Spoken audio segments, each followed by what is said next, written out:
حدیث شریف میں آتا ہے رسول اللہ صلی اللہ علیہ وسلم نے ارشاد فرمایا، آپ نے دعا فرمائی اللہم بارک لنا فی شامنا، اے اللہ ہمیں شام میں برکت عطا فرما۔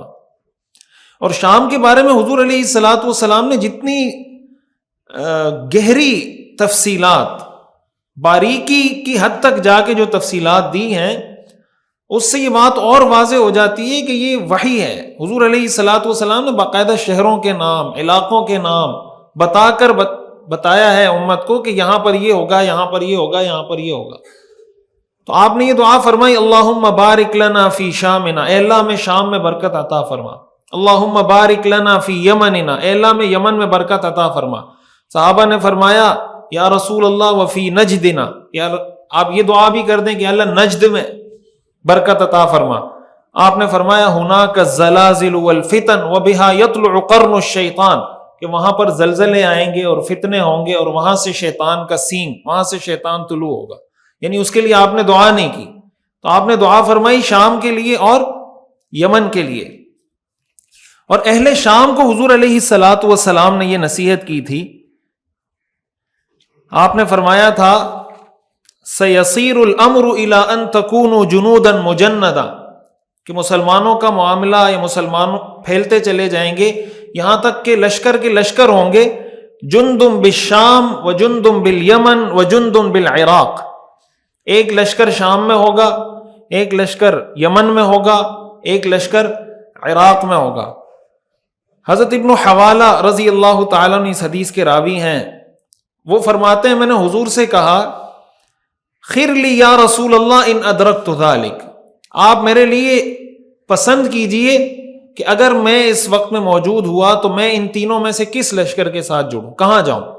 یعنی آپ نے فرمایا کہ مسلمانوں کا لشکر شام میں بھی ہوگا، مسلمانوں کا لشکر عراق میں بھی ہوگا، مسلمانوں کا لشکر یمن میں بھی ہوگا۔ حضرت ابن حوالہ فرماتے ہیں میں نے پوچھا خیر لی ان ادرکت ذلک، مجھے بتائیں اگر میں اس زمانے میں موجود ہوا تو میں کیا کروں۔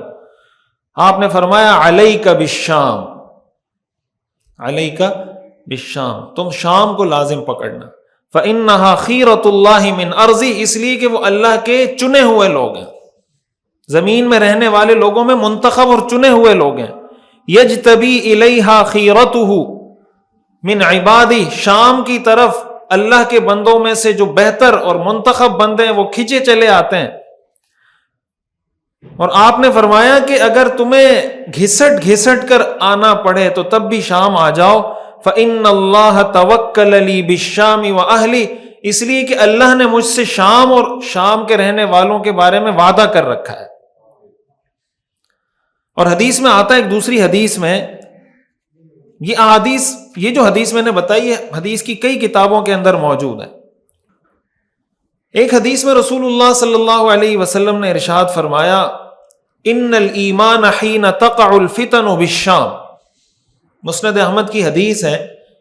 آپ نے فرمایا کہ آپ فرماتے ہیں بینما انا نائم، میں سویا ہوا تھا، اذ رأیت عمود الکتاب احتمل من تحت رأسی، میں نے دیکھا کہ کتاب کا ستون، یہ کتاب کا اہم حصہ وہ میرے سر کے نیچے سے نکل کے چلا گیا، فظننت انہ مذہوب، مجھے یہ لگا کہ یہ واپس چلا گیا، فعمد به الى الشام، میں نے دیکھا تو وہ شام کی طرف گیا۔ اور آپ نے فرمایا الا وان الایمان حین تقع الفتن بالشام، یہ بات یاد رکھو کہ جب فتنوں کا زمانہ ہوگا تو ایمان شام کے اندر ہوگا۔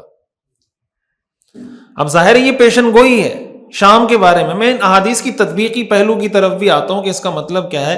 پہلے میں آپ حضرات کے سامنے کچھ احادیث رکھنا چاہتا ہوں اور پھر اس کے تطبیقی پہلو کی طرف ہم آتے ہیں۔ ایک حدیث میں رسول اللہ صلی اللہ علیہ وسلم نے ارشاد فرمایا یبن حوالہ، حضرت ابن حوالہ کو آپ نے فرمایا اذا رأیت الخلافت قد نزلت ارض المقدسہ، کہ جب تم دیکھو کہ خلافت ارض مقدسہ میں آ گئی ہے، یعنی شام کی سرزمین میں خلافت آ گئی ہے، فقد دنت الزلازل والبلابل والامور العظام، تو اب زلزلوں کا وقت اور بڑی بڑی نشانیوں کا وقت قریب ہے، والساعة يومئذ اقرب من الناس من يدي هذه من رأسك، اور اس وقت قیامت اتنی قریب ہوگی جتنا میرا ہاتھ تمہارے سر کے قریب ہے، یعنی جتنا میرا ہاتھ تمہارے سر کے قریب ہے اس سے زیادہ قیامت قریب آ گئی ہوگی۔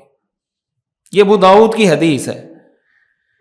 ایک حدیث میں رسول اللہ صلی اللہ علیہ وسلم نے ارشاد فرمایا، یہ ترمذی میں ہے، مسند احمد کے اندر بھی حدیث ہے، آپ نے فرمایا اذا فسد اہل الشام فلا خیر فیکم، کہ جب شام میں تباہی ہوگی تو پوری امت میں کوئی خیر باقی نہیں رہے گی۔ جب شام کے لوگ سکون سے نہیں ہوں گے تو امت سکون سے نہیں رہے گی۔ آج آپ دیکھیں نا، فلسطین کے جو حالات ہیں، شام کے جو حالات ہیں، تو کیا پوری امت سکون میں ہے اس وقت؟ مسلمانوں کے جو حالات ہیں ایز اے ہول، مجموعی طور پر مسلمان غالب ہیں یا مغلوب ہیں؟ دنیا میں مغلوب ہیں نا۔ مسلمانوں کے حالات، یعنی مسلمان یہود و نصارہ کے ہاتھوں مجبور ہیں۔ فلسطین میں جو کچھ ہو رہا ہے، آج کوئی مسلمان ملک فلسطین کی سپورٹ کے لیے کھڑا کیوں نہیں ہوتا؟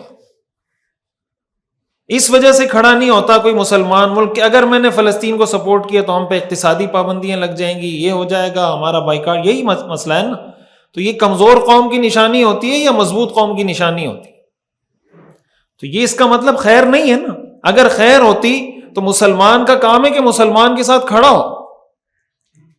حدیث میں آتا ہے المؤمن للمؤمن کالبنیان یشد بعضه بعضا وشبک بین اصابعہ۔